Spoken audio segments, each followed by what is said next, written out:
Sana hindi na lang kita nakilala. Sana hindi ko hinayaan na pumasok ka dito sa puso ko. Sana hindi na lang kita minahal.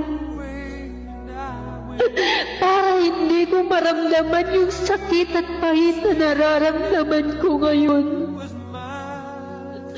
Minahal kita.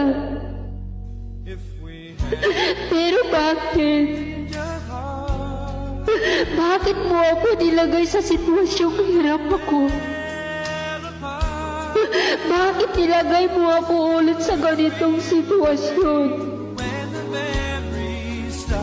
At bakit mo ulit pinaramdam sa akin yung sakit na pinagdaanan ko noon?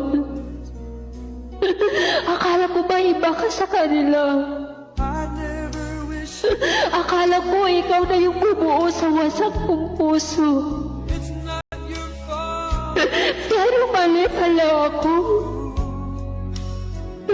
Dahil ikaw lang pala ang dahilan ng pagkadurog at pagkawasak ng puso ko ngayon. Kung minahal mo ako, asan ako dyan sa puso mo? Kung minahal mo ako, bakit mo ako sinaktan ng gusto?